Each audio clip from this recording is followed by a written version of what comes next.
Hello students, welcome back to my channel. Happy Navratri to all of you. May all our goddesses shower you with health, wealth and prosperity. और health को मैंने सबसे पहले इसीलिए बोला है क्योंकि हमारे लिए अगर हेल्थ है तभी वेल्थ भी है और प्रॉस्पेरिटी भी है. सो ऑल्दो इस पेंडेमिक में सब कुछ ओपन अप होता जा रहा है, बट स्टिल अगर आप होम कुक्ड फूड के ऊपर स्टिक करेंगे तो आपकी हेल्थ मेंटेन रहेगी. और अगर आप इस नवरात्रि फेस्टिवल में फास्टिंग कर रहे हैं तो बॉडी डिटॉक्स भी हो जाएगा. इस हेल्थ के बारे में आप ज़रूर सोचिए और अपनी हेल्थ को मेंटेन करिए because you have a very very long life to live. And healthy होंगे तभी हम कुछ भी अपनी लाइफ में अचीव कर पाएंगे.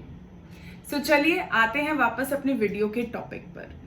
आज हम कंटिन्यू करने वाले हैं फेडरलिज्म को, जो हाफ मैं ऑलरेडी कंप्लीट कर चुकी हूँ अपनी पिछली वीडियो में, एंड बाकी का हाफ जो है वो हम आज कंप्लीट करेंगे.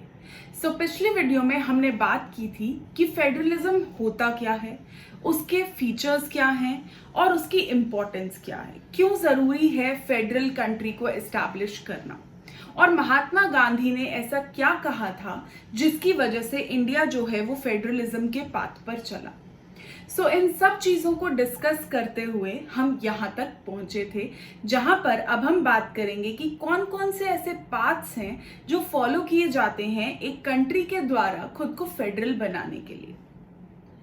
अगर मैं फर्स्ट पाथ की बात करूं तो वो फर्स्ट पाथ होता है कमिंग टुगेदर फेडरेशन का, और जो सेकेंड पाथ होता है वो होता है होल्डिंग टुगेदर फेडरेशंस.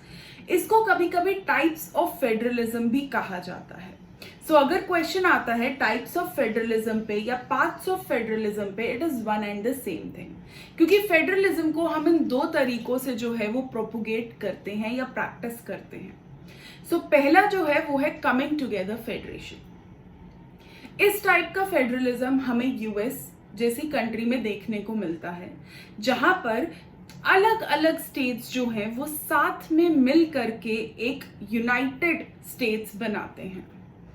ठीक है, ऐसे आप इसको याद रख सकते हैं, क्योंकि अक्सर जो है स्टूडेंट्स इसमें कंफ्यूज हो जाते हैं कि किसका एग्जाम्पल क्या है और किसका एक्चुअल मीनिंग क्या था, क्योंकि कमिंग एंड होल्डिंग एक तरह से एक दूसरे के सिनोनिम्स ही लगते हैं. बहुत ज़्यादा कंफ्यूजन हो जाता है इस पे कि क्या कमिंग टुगेदर था, क्या होल्डिंग टुगेदर था.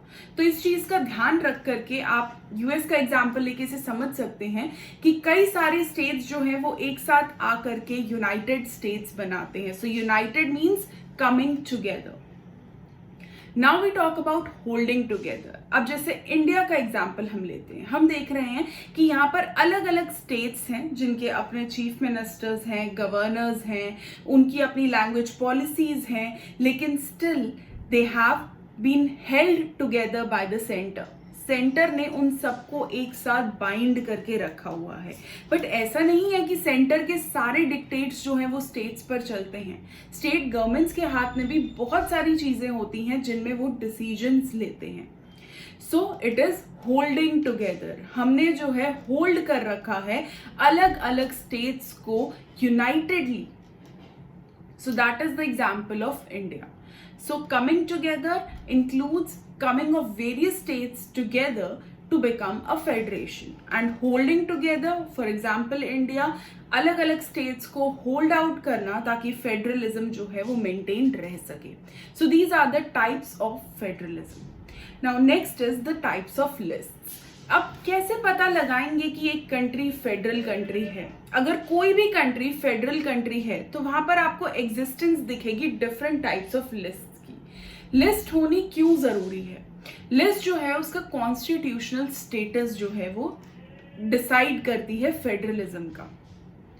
अगर लिस्ट में मेंशन ना हो तो फेडरलिज्म कभी भी कोलैप्स कर सकता है, क्योंकि सेंट्रल गवर्नमेंट इतनी पावरफुल होती है किसी भी कंट्री की कि वो टेक ओवर कर सकती है स्टेट्स को विद इन मिनट्स. अगर कॉन्स्टिट्यूशन जो है वो फेडरलिज्म को गारंटी नहीं करता, ऐसे सब्जेक्ट्स प्रोवाइड नहीं करता जिससे फेडरलिज्म जो है वो मेंटेन रह सके, प्रॉब्लम आएगी और फेडरलिज्म कोलैप्स करके सेंट्रलाइजेशन में चेंज हो जाएगा. सेंट्रलाइजेशन ना हो इसके लिए 3 डिफरेंट टाइप्स ऑफ लिस्ट जो है वो इंडिया में अडॉप्ट की गई हैं. First is the union list, second is the state list and third is the concurrent list. So जैसा कि नाम ही बता रहा है, यूनियन लिस्ट जो है उस पर सेंट्रल गवर्नमेंट का पूरा राइट होता है to make laws, decisions etcetera. Coming to state list, इसमें जो है स्टेट गवर्नमेंट की अथॉरिटी होती है, वो डिसाइड करते हैं कि किस तरीके से जो है इसमें रूल्स बनेंगे या किस तरीके से इम्प्लीमेंट किया जाएगा। And concurrent list is the list जहां पर दोनों मिल करके डिसीजंस लेते हैं, but because India is a quasi federal country, तो जो यूनियन लिस्ट या यूनियन गवर्नमेंट जो है वो जो कहती है वो प्रिवेल करता है। अगर मान लीजिए यूनियन और स्टेट में कोई झगड़ा हो जाता है उस डिसीजन को लेकर के और वो एक दूसरे के साथ एग्री नहीं करते, तो उसमें फाइनली जो यूनियन गवर्नमेंट कहती है वो ही प्रिवेल करता है। So 3 list, union list, state list and concurrent list. Union list is in the hands of state union government. So आप इतना ही याद रखिए कि सेंट्रल गवर्नमेंट जो है वो इस पर रूल्स बना सकते हैं। जितने भी सब्जेक्ट्स आते हैं इसमें, जैसे मान लीजिए डिफेंस है, तो इसमें सारे डिसीजंस जो है वो सेंट्रल गवर्नमेंट लेती है। अभी चाइना के साथ कैसे डील करना है इस चीज को डिसाइड करने वाली मोदी गवर्नमेंट है, नॉट द स्टेट गवर्नमेंट। ऐसा नहीं है कि बिहार की गवर्नमेंट डिसाइड करेगी या लद्दाख की गवर्नमेंट डिसाइड करेगी कि बिहार की गवर्नमेंट ये सोचेगी कि नेपाल के साथ कैसे डील करना है, ऐसा नहीं है। Central government is going to deal with all these issues because defence comes under the national issue. ठीक है, सो सेंट्रल गवर्नमेंट के हाथ में यूनियन लिस्ट जो है वो होती है। स्टेट लिस्ट की बात करें तो जैसे लैंड रेवेन्यू हो गया या फिर जो चीजें इमीडिएटली स्टेट को इफेक्ट करती हैं वो स्टेट लिस्ट का पार्ट होती हैं। सो इन पर जो है वो स्टेट ही डिसीजंस ले सकता है। ओके, सो और कॉन्करेंट लिस्ट ऐसी लिस्ट है जिसमें दोनों मिल करके डिसीजंस लेते हैं, बट अगर कोई प्रॉब्लम आती है तो इंडियन केस में, क्योंकि इंडिया एक क्वासी फेडरल कंट्री है, तो क्या होता है कि सेंट्रल गवर्नमेंट जो कहती है वो प्रिवेल करता है। ओके, आई होप आपको यहां तक समझ में आ गया होगा।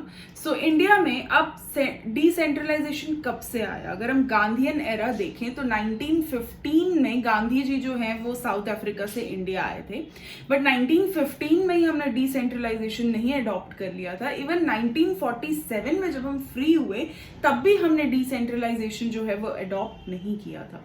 73rd and 74th amendment which is a very very important 1 mark question कि कौन से अमेंडमेंट्स जो हैं उन्होंने एस्टैब्लिश किया था फेडरलिज्म को, और ये आगे तक जो है ये क्वेश्चन आता है, इवन नेट एंड यूपीएससी में भी पूछा जाता है कि कौन से अमेंडमेंट्स के थ्रू जो है वो डिसेंट्रलाइजेशन इंडिया में एस्टैब्लिश किया गया है। तो they are 73rd and 74th amendment, और इनका जो ईयर था वो 1992 था। सो 1992 में जाकर के हमें रियलाइज हुआ, जबकि 1915 में ही गांधी जी इंडिया आ गए थे और 1947 में हम इंडिपेंडेंट हुए थे। 1950 में हमारी कॉन्स्टिट्यूशन इंप्लीमेंट हुई थी, बट 1992 तक का टाइम हमें लग गया ये समझने में कि डिसेंट्रलाइज्ड कंट्री की इंपॉर्टेंस क्या होती है। और कहीं ना कहीं अगर हम इस चीज में सोचें तो इंडियन इमरजेंसी का फेज 1975 जब इंदिरा गांधी जी ने इमरजेंसी लगाई थी, तो वो फेज भी इसमें बहुत ज़्यादा इम्पॉर्टेंट है डिसेंट्रलाइजेशन को लाने में, क्योंकि हमने उस टाइम देखा कि सिविल राइट्स कितने ज़्यादा ज़रूरी हैं, लिबर्टीज़ कितनी ज़रूरी हैं, और फंडामेंटल राइट्स की क्या इम्पोर्टेंस है। और अगर अथॉरिटी सेंट्रलाइज हो जाए किसी एक के हाथ में तो किस तरीके से कंट्री जो है वो कोलैप्स कर सकती है, किस तरीके से लॉ एंड ऑर्डर बिल्कुल खत्म हो सकता है, और किस तरीके से अगर सेंट्रल गवर्नमेंट सब कुछ अपने हाथ में ले ले तो कंट्री किस तरीके से एक डाउनग्रेडेड फेज में जा सकती है। सो ये सब देखने के बाद जो है हमने डिसेंट्रलाइजेशन को अडॉप्ट किया और उसे इम्पोर्टेंस दी और अपनी कॉन्स्टिट्यूशन में भी उसको जगह दे दी, ताकि कोई भी गवर्नमेंट या कोई भी अथॉरिटी इसे हटा ना पाए। सो कॉन्स्टिट्यूशनल अमेंडमेंट्स किए गए 73rd एंड 74th इन 1992, और फाइनली एक डिसेंट्रलाइज्ड 3 टियर गवर्नमेंट जो है वो एस्टैब्लिश की गई। और मैं इसे 3 टियर क्यों कह रही हूँ, क्योंकि obviously we had the union government, state government and the local government. Local government को भी बहुत इंपॉर्टेंस दी गई। अब लोकल गवर्नमेंट क्यों इतनी ज़रूरी है? मोस्ट ऑफ द काम तो हमें लगता है कि मोदी गवर्नमेंट एंड आप गवर्नमेंट ही कर रही है लिविंग इन दिल्ली। हम ऐसा ही सोचेंगे कि हमारे लिए कौन काम कर रहा है। Basically it is the central government, Modi ji हमारे लिए डिसीजंस बना रहे हैं या फिर केजरीवाल जी हमारे लिए डिसीजंस बना रहे हैं। तो हम ये कैसे कह सकते हैं कि लोकल गवर्नमेंट भी हमारे लिए जरूरी है। बट एक बार आप ध्यान से सोचिए, अगर आपके घर के बाहर की रोड टूट जाए तो क्या उस चीज का लेटर आप मोदी जी को लिखेंगे या केजरीवाल जी को लिखेंगे? और क्या उनके पास इतना टाइम है कि वो चाइना वाले इश्यूज को छोड़कर या दिल्ली में होने अभी जो रिसेंटली पोल्यूशन होगा, जो सिचुएशन हमारी दिल्ली में अभी क्रिएट होगी, जो गैस चेम्बर बनेगा अभी दिल्ली, उसको छोड़ करके वो आपके बाहर के रोड के गड्ढे को देखने आएंगे? नहीं आएंगे, क्योंकि उनके लिए central priorities and state priorities हैं देखने के लिए।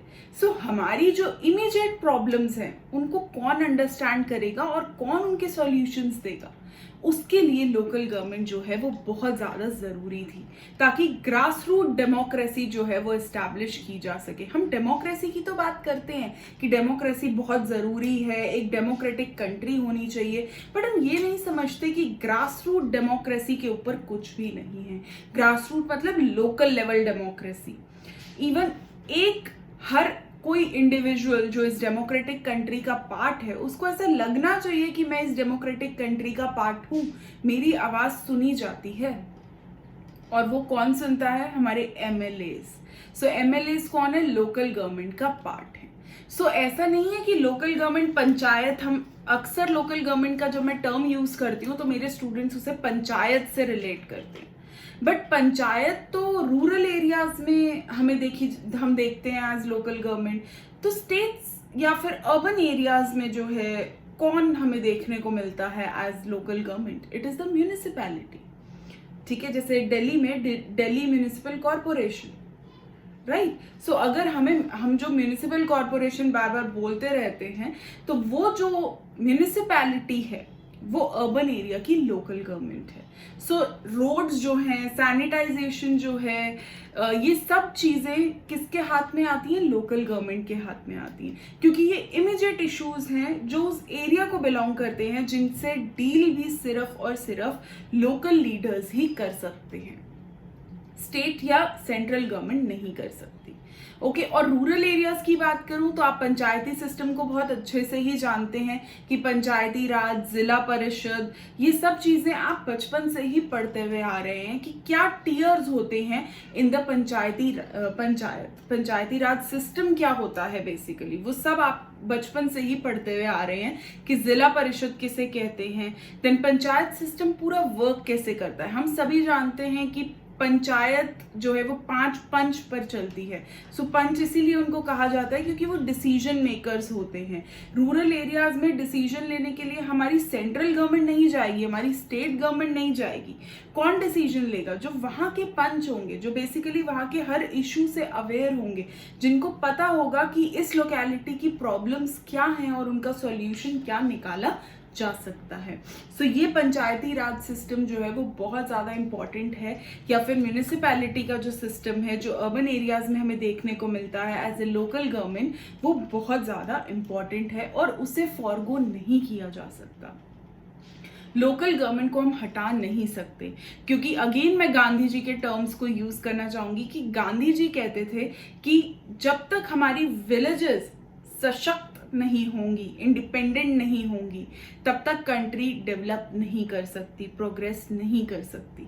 और कहीं ना कहीं विलेजेस को डेवलप करने के लिए ग्रास रूट डेमोक्रेसी लाना बहुत ज्यादा जरूरी था। सो डिसेंट्रलाइजेशन बहुत ज्यादा जरूरी थी। बट इसका मतलब ये नहीं है कि अर्बन एरियाज में इसकी कोई इंपॉर्टेंस नहीं है। मैंने आपको अभी रोड का एग्जाम्पल दिया।